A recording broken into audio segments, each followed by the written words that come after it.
오늘의 정치권 이슈를 유용하 한국외대 초빙 교수, 신성범 전 국회의원 두 분과 분석해 보도록 하겠습니다. 안녕하세요. 예, 안녕하십니까. 먼저 첫 번째로요. 조금 전에 국회 기재위에서 세법 개정안이 의결됐다는 소식이 들어와서 그 얘기 잠깐 좀 해보도록 하겠습니다. 가상자산에 대한 그 과세 시점을 원래 2023년 이었는데 그것을 또 1년 유예하기로 결정을 했다. 라는 소식이 들어왔습니다. 2024년부터 세금을 내게 되는 상황이 됐는데요. 이 부분이 사실 정부에서 그동안 반대 입장을 분명히 해왔기 때문에 국회 오늘 결정에 대한 것들이 어떤 의미가 있는지를 좀 짚고 넘어가야 될 것 같습니다. 이재명 후보가 강력하게 요청했는데 홍남기 부총리가 반대했었죠. 그런데 이제 나온 얘기들은 가상자산을 부과할 경우에 아직도 보완할 부분들이 많다. 그런 부분들이 지적이 됐습니다. 그리고 이제 더 중요한 것은 청년들이 실제로 이 부분에 많은 투자를 했는데 상당히 균형성의 문제에 있어서 청년들의 기대와 희망 이런 부분에서 혼란을 가져올 수가 있다. 그래서 이제 1년 동안 더 유예해서 좀 더 보완하고 합의하고 설득을 통해서만 하는 것이 좋다. 그 부분이 아주 다행히 다 국회에서 논의가 된 것 같습니다. 이게 과세 시점이 불과 한 달 정도 남은 상황에서 전격적으로 1년 더 연장을 했다. 아무래도 대선을 의식했다라고 볼 수밖에 없는 상황인 것 같은데요. 이게 세금 문제가 굉장히 어떻게 보면 굉장히 정치적이라는 사실이 한 번 더 드러난 게 대통령 선거 직전이기 때문에 가능한 대목이에요. 그러니까 가상 자산에 대해서 사실은 지난 8월인가 9월 달에 여야가 합의해가지고 그냥 계속 이번에는 2023년부터 세금을 물리겠다고 발표를 했던 거 아니에요. 다시 한번 이제 대선 후보가 젊은 층의 표를 겨냥해서 유예해야 된다고 하니까 여야가 합의를 한 거고 또 하나 오늘 같이 나온 게 아마 양도소득세가 있다고 들었어요. 그러니까 양도소득세 면세 기준을 9억에서 12억씩 올린 거잖아요. 그러니까 민주당이 굉장히 반대함직한데 이것도 이렇게 통과된 거 보면 결국은 정치의 힘이다. 선거 때문이니까 민주당도 아마 이 대목에 대해서는 강성 지지자층의 반대를 무릅쓰고라도 해야 될 필요성을 느꼈던 거죠. 그러니까 어떻게 보면 이게 좀 종합부동산세에 대한 민주당의 고민 지점도 이 지점과 좀 맞아 있는 게 아닌가 현실론적으로 돌아섰다고 봐야죠. 예, 국회에서 이런 의결을 한 상황들 두 분께서도 이제 대선이라는 부분과 직결해서 이렇게 분석을 해주셨는데 이재명 후보가 어제요 자영업자 손실 보상에 대해서 50조 원을 지원하는 그 공약. 사실 윤석열 후보의 공약이었습니다. 이것을 전격적으로 수용하겠다라는 입장을 밝혀서 이 정치 득실을 떠나서 민생을 우선으로 하겠다라는 의지인지 아니면 대선 국면에서 던진 이재명 후보의 그야말로 승부수인지 여러 가지 해석들이 나오고 있습니다. 이재명 후보의 리더십이 상당히 저는 기존에 봤던 리더십과 많이 달라요. 자기 스스로가 이제 실용주의자다, 실용적 리더십이라고 그런단 말이죠. 그러니까 국민 그 재난지원금도 자기가 철회를 했잖아요. 국민들 반대가 많으니까. 그러니까 이 문제에 관련해서도 이제 지금 그 여론이 더 강한 거 아닙니까? 그러니까 소상공인들이 더 피해가 많으니까 두텁게 해줘야 된다. 또 정부에서도 강력하게 얘기를 하고 그러니까 자기 자신이 주장했던 부분에 대해서 이제 뒤로 후퇴하는 거죠. 그러면서 좀 더 두텁게 주자 소상공인에게. 근데 어떻게 보면 뭐 두 축이 제가 봤을 땐 틀린 건 아니었는데 소상공인 두텁게 주는 거랑 전국민 재난지원금 하는 거랑 그러나 현실적으로는 소상공인 부분을 택해서 그들에게 더 이득을 주겠다. 뭐 그것이 이재명 후보의 원칙인 것 같은데요. 앵커께서 말씀하신 대로 민생 문제라든가 국민의 삶에 대한 문제, 그리고 실용적인 접근에 대한 문제 이런 부분들이 이재명 후보의 어떤 자기가 표방하는 리더십의 특징인 것 같습니다. 네.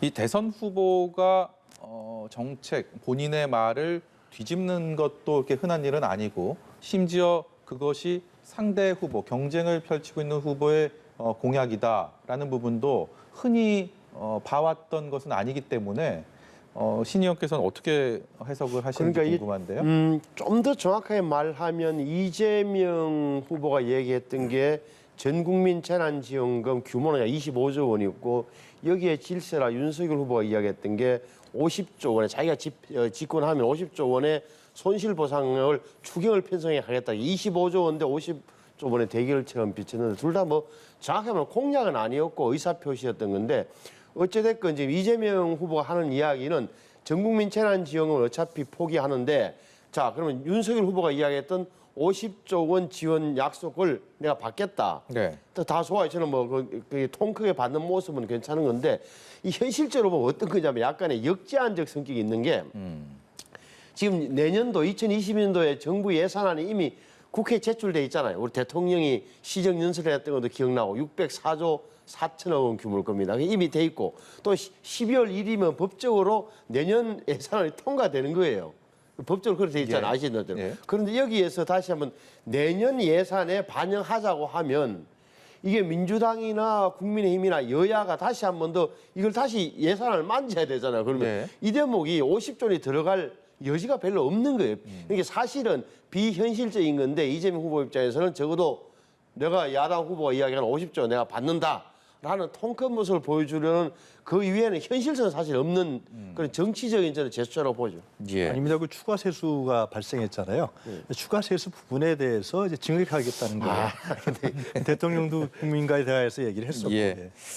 그런 가운데 국민의힘은요. 이준석 대표의 지금 행보가 심상치가 않습니다. 그동안에 이제 김종인 전 위원장 영입 과정, 그 과정에서 윤석열 후보와의 뭔가 앙금이라고 할까요? 아니면 좀 그런 서운한 감정들이 좀 쌓인 것 같고, 이수정 교수의 영입 부분에 있어서도 조금 그런 것들이 더해진 상황에서 어제 SNS에 그렇다면 여기까지라는 의미심장한 문구를 남겨놓고 지금 연락이 되지 않고 있습니다. 전화기를 저도 전화를 해봤는데 그래요? 전화기를 꺼놨더라고요. 그래서 그래요? 예, 지금 그 선대위 구성에 있어서의 이 갈등이 특히 당 대표의 이 상황들이 어떤 변수가 될지에 대해서 초미의 관심사로 떠올랐습니다. 뭐 대표 사퇴설은 아니라고 부인한 것 같아요. 비서실에서. 일단 뭐 언론 보도를 보니까. 그런데 저는 여기서 세 가지 점을 말씀드리고 싶은데 첫 번째로는 윤석열 후보의 리더십 문제를 지적하지 않을 수 없을 것 같아요. 그러니까 상당히 권력형 리더십이 아니냐. 예를 들면 김종인 위원장이라든가 이준석 대표라든가 이런 수평적 관계를 풀어가는 부분에서 상당히 좀 한계를 보이고 있다. 이런 부분들을 정치적으로 어떻게 풀고 설득하고 예를 들면 합의하고 이런 부분 속에서 자기하고 수평적 관계에 있는 사람들을 모아내야 되는데 예. 이런 부분에 있어서 그동안에 이제 검찰 생활을 오래 해서 그런지 수직적 관계에 대해서는 상당히 익숙한데 수평적 관계에 대해서는 상당히 부족하고 이번에 한계를 드러낸 것이 아니냐라는 생각이 첫 번째 들고요.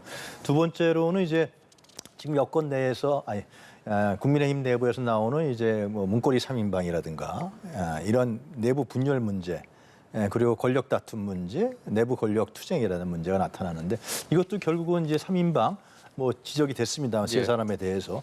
결국 윤석열 후보가 승인한 거거든요. 용인한 거거든요.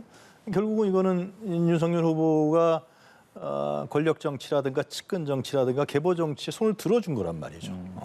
그렇기 때문에 이 문제도 좀 지적되는 거하고 세 번째로는 저는 이준석 당대표가 윤석열 후보에 대한 자질과 능력에 대해서 신뢰하지 않는 것 같아요. 그건 왜 그러냐면 계속 얘기하는 것이 정치를 안 해봤다. 그다음에 지지율이 떨어지면 김종인 전 위원장한테 갈 것이다. 이렇단 말이죠. 예. 결국 대통령 경선이 선거에 있어서 자기 스스로가 뚫고 나가는 것이 아니라 누구한테 의탁할 수밖에 없는 그렇게 또 이준석 대표도 윤석열 후보를 보고 있는 것이 아니냐. 예. 혼자서 힘들다. 뭐 그런 판단들이 지금 세 가지가 복합적으로 나타나서 이러한 내부 분열이 나타난 것 같습니다. 이 말씀 중에 저희가 자막을 통해서도 나갔는데 그 윤석열 후보의 지방 일정에 이 패싱이라는 표현을 많이들 쓰더라고요. 그래서 본인은 이준석 대표는 알지 못했다. 언론 보도를 통해서 알았다라는 또 공개적인 서운함을 표시하기도 했고 이를 두고서 이제 홍준표 의원 같은 경우는 이 캠프의 자리 싸움이 한심하다. 그리고 당 대표를 이렇게 겉돌게 하면 망친다 대선 이런 표현까지도 쓴소리까지도 했는데요. 참 저 젊은 죄송합니다만 이준석 대표가 좀 젊어서 30대 젊어서 그런지 이모티콘이라 그럽니까 저걸 해가지고 예. 전 뜻도 잘 이해가 안 되는데 어찌됐든 그게 윤석열 후보의 행보나 뭐라 그럴까 구상에 예. 불만이 있는 것은 분명해 보이는데 저런 식으로 불만을 표시하는 게 과연 적절한가에 대해서는 저는 사실 약간의 좀 회의를 갖고 있는 네. 그런 연배가 됐는데 어쨌든 모르겠어요. 다만 결론적으로 이야기하면 저것은 당과 윤석열 후보, 이준석 후보 모두 안 좋은 거죠. 특히나 야당에 뭔가를 이렇게 활기찬 무엇을 바라는 야당 지지자들 입장에서는 굉장히 좀 화가 나고 섭섭할 수 있는 그런 대목이에요. 그래서 저는 빨리 좀 수습됐으면 좋겠고 저게 왜 그러냐 볼 때는 제가 보는 이런 거죠. 뭐 이수정 교수 영업 이런 거는 잔잔한 문제죠, 사실은. 제가 볼 때 그렇고 패싱 문제도 어제 아침에 자기가 나와서 이준석 대표가 라디오에 나가서 저는 못 들었습니다 했지만 그걸로 다 종료된 사안이에요. 제가 볼 때는 어디에서 말썽이 생겼을 가능성이 높으냐. 어제 오후쯤에 무엇인가 아직 언론에 보도 안 됐고 저도 뭐 모릅니다만 예. 어제 오후 정도 상황을 언론에서 취재를 해봐야 돼요. 그러니까 윤석열 후보 측과 이준석 대표 간에 뭔가 어제 오후에 뭔가 틀어진 뭐가 있다. 제가 볼 때는 제 짐작컨대는 적어도 윤석열 후보와 이준석 대표 간에 개인적인 신뢰가 흠이 갈 만한 무엇인가 오고 갔을 언론에 보다 이럴 가능성이 더 높다고 봐요. 저는. 어제 오후 같은 경우는 윤석열 후보는 충청 그러니까. 방문 일정을 소화 중이었고 네. 이준석 대표는 동행하지 않았기 때문에 서울에 있었을 텐데요. 근데 예를 들어서 윤석열 후보 측근이라든지 여기서 나온 말이 뭐 이준석 대표에게 전달됐다든지 과정이라든지 이런 점이 있는. 왜 그러냐면 보시면 좀 더 올라가면 다들 아시는 대로 김종인 비대위원장 영입에 가장 앞섰던 게 영입해야 된다고 주장했던 게 이준석.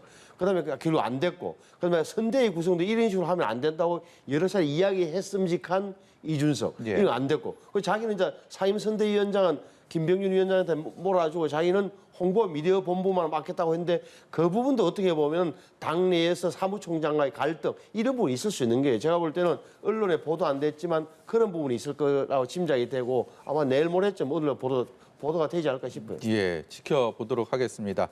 이 대선이 100일 안으로 들어오면서 많은 분들이 각 캠프의 말실수 이것을 줄여야만 이 리스크를 최소화해야만 대선 승리를 할 수 있다라고 입을 모으고 있습니다. 그런 상황에서 이제 후보 본인도 그렇고요. 후보들의 측근들의 말실수가 큰 변수가 될 것이다라는 데는 이견이 없는 상황인데 그저께 이 황운하 의원 윤석열 후보의 지지자들을 폄하하는 그런 표현을 SNS에 올렸다가 오늘 뭐 송영길 대표도 이것을 지칭하진 않았지만 경고장을 아침에 해서 날렸고요.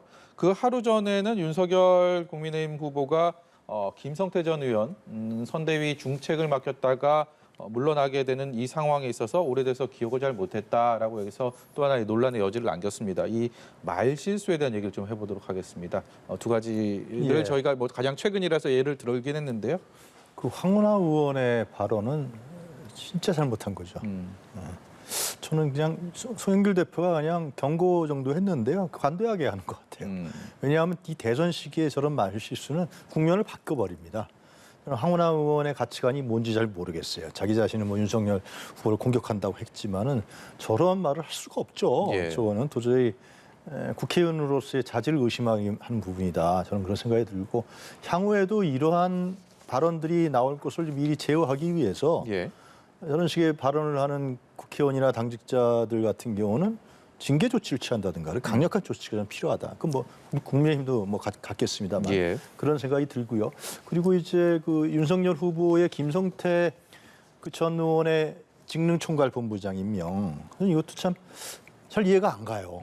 그날 아마 제 기억으로는 어디 그 청년 작가 전시회 갔다가 언론인들이 이제 마이크 대니까 그냥 자기는 잘 기억이 안 난다 그랬는데 지금 나오는 얘기는 그 윤석열 후보가 검찰총장 시절에 이 문제를 다루었다는 거 아닙니까? 그리고 기소를 했고 그런데 잘 기억이 안 난다. 예. 그다음 세 가지 경우의 수죠. 하나는 거짓말하는 거고요. 그렇죠? 두 번째로는 청년 문제에 아예 관심이 없는 거죠. 김성태 전 의원 문제는 청년들의 불공정에 대한 분노 문제거든요. 저거는 채용 특혜 비리 문제이기 때문에 2심에서 유죄까지 받았고. 그러면 이게 굉장히 청년 문제에 아예 관심이 없는 거고 지금 청년 행사 다니는데 이건 다 레토릭 아니냐. 표를 얻기 위한 수단화되어 있는 것이 아니냐라는 생각이 듭니다. 그다음에 상당히 무책임하다. 이런 문제에 대해서 자기 자신이 그러면 솔직하게 사과하고 내가 잘못 임명했다. 이렇게 나가는 것이 청년들한테 좋은 것인데 여러 가지 문제와 경우의 수로서의 문제점을 좀 남긴 거 아니냐 그런 생각이 듭니다. 네. 그 앵커께서 여쭤보신 게 이런 취지라고 저는 이해합니다. 그러니까 99일 남겨놓은 이번 대통령 선거의 특징이 흔히들 언론에서 표현하는 대로 비호감도가 높다는 점. 또 하나는 그 변수가 뭐가 있을까 해서 우리가 전에 사법 리스크라고 했던 부분은 상당히 많이 넘어갔잖아요. 예를 들어서 윤석열 후보를 둘러싼 부인을 둘러싼 검찰 수사, 예. 윤석열 후보 본인에 대한 공수처 수사도 어떻게 보면은 조용해질 정도로 뭐가 나올 것 같지 않은 분위기. 네. 물론 이재명 후보의 뭐 특별검사, 특검 수사도 남아 있습니다. 그럼 어쩔지 모르. 사법 리스크는 상당히 사라진 듯한 그런 느낌이 드는데 그 변수가 뭐가 있을까? 왜 그러냐면 주로 이제 실수가 많이 나오는 거예요. 왜 실수는 후보 개인의 실수가 가장 클 것이고 네. 두 번째는 선대위 차원, 선대위 간부 차원 내지는 국회의원 한 분 한 사람의 그 실수나 실언 자체가 굉장히 의미 있게 크게 다가올 분위기란 말이에요. 그런 의미에서 굉장히 실수를 적게 하는 팀이 이기는 그런 게임으로 갈 가능성이 높다는 게 지금 정치 부기자 일반적인 의견이거든요. 그래서 예. 다 조심해야 된다는 말씀을 드리고 또 하나 그 중에 왜 그런 분위기가 나오냐면은 어떻게 보면 연령적으로 보면 아시는 대로 50대 후반부터 60대, 70대는 이미 방향을 정한 듯한 보여지고 또 40대, 50대 중반은 나름대로 또 한쪽 방향은 이미 정해진 듯한 여론조사 결과가 나오고 2030이 좀 변수고 말 실수가 가장 큰 변수가 될 것이다. 이런 흐름에서 보자면 의원 한 사람 후보들, 후보 캠프 주변 사람들의 이런 은행과 태도가 굉장히 중요한 요소가 될 겁니다. 예. 저희가 앞서서 여의도 1번지 시작하기 전에요. 서예림 기자의 제작 리포트를 통해서 각 대선 후보들의 외교 안보 공약들 중심으로 좀 설명을 해드렸는데 그 얘기 좀 해보도록 하겠습니다. 이재명 후보 같은 경우는 이제 문재인 정부의 한반도 평화 프로세스를 이어받아서 이른바 평화 프로세스 시즌 2를 예고하고 있는 상황이고, 그리고 윤석열 후보는 기존의 보수 정당의 후보들이 늘 강조했던 한미 공조 강화, 그리고 일본과의 관계 개선까지도 얘기를 하고 있습니다. 분명히 외교 정책에 있어서는 두 후보가 집권할 경우 전혀 다른 방향으로 가지 않을까 현재 상황에서 예상이 되는데요. 어떻게 전망하십니까? 이건 대통령의 굉장히 주요한 권한이고 권력이기 때문에 특히 국가 지도자로서의 능력과 자질을 볼 수 있는 공약이라고 보여집니다. 근데 첫 번째 이제 그 이재명 후보가 얘기한 건 이제 과거의 DJ의 무슨 선샤인 팔로시라든가 문재인 대통령의 현재 대북 정책과 좀 결이 달라요. 예. 통일이라는 문제를 얘기 안 합니다. 그러니까 이재명 후보 같은 경우는 좀 더 실용적이고 실리적인 외교를 하자라는 겁니다. 그래서 현재의 비핵화 문제는 다 아시겠습니다만 예. 계속 안 풀렸잖아요. 악순환 그리고 트럼프도 한꺼번에 하려니까 안 되고. 그러니까 이제 바이든 행정부하고도 비슷한 저는 분위기라고 보는데 이재명 후보가 얘기한 게 현재 비핵화 단계적으로 하고 또 거의 상응하게 제재 완화를 해주자는 거예요. 조금씩 나가자는 예. 거죠. 신뢰를 쌓으면서. 이것이 이재명 후보의 북핵의 주요 골자고요. 그리고 좀 더 시간이 있으면 그 일본 관계도 결국은 두 축으로 이재명 후보는 제시를 하고 있습니다. 하나는 사과에 대한 문제, DJ와 오부치 선언에서 직민이 지배 사과 문제. 그 다음에는 한 축은 미래지향적인 관계를 풀어나가자라는 것인데요. 근데 윤석열 후보는 이제 말씀하셨지만은 저는 그렇게 특별한 제가 이런 말을 들으면 윤석열 후보 기분 나쁘겠지만은 특별한 고민이 있었던 것 같지는 않아요. 그러니까 한미 공조해야 된다. 그리고 9.19 군사합의 이행하지 않으면은 뭐 안 된다. 또 그리고 핵 억지력을 해야 된다. 뭐 기존에 나왔던 얘기들이죠. 예. 한반도가 변화하고 국제 정세가 변화하고 또 김정은의 핵 민족주의라 그러잖아요. 이런 변화 과정 속에서 한반도의 비핵화로 해서 어떠한 대안을 내놓을 것이냐. 거기서 외교력을 어떻게 발휘할 거냐. 이런 부분은 없이 그냥 과거 있었던 일. 그래서 고답적이라는 표현을 하겠는데요. 예. 아주 큰 고민을 이런 외교 관계나 국제 관계에서 큰 고민을 아직 안 하고 있는 수준이 아니냐. 그렇게 예. 비판하지 않을 수 없을 것 같습니다.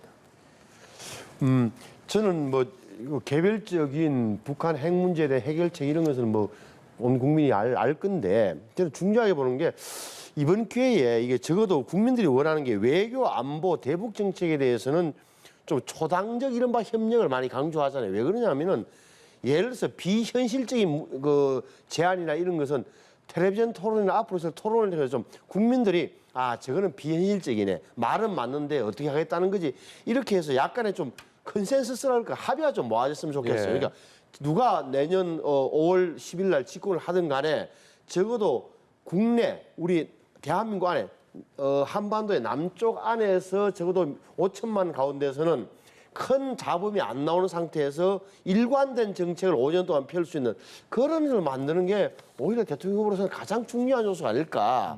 그걸 꼭 한번 좀 대선 후보들 고민해야 된다. 왜냐하면 이 정도 됐으면 이제는 무슨 프로세스나 이런 표현보다는 우리 예. 좀 주체적인 노력을 통해서 뭘 할 수 있는가를 대선 후보들 고민했으면 좋겠다는 생각을 좀 먼저 하게 됐어요. 오늘 말씀은 여기까지 듣도록 하겠습니다. 지금까지 유용화 한국외대 초빙 교수 신성범 전 의원이었습니다. 고맙습니다.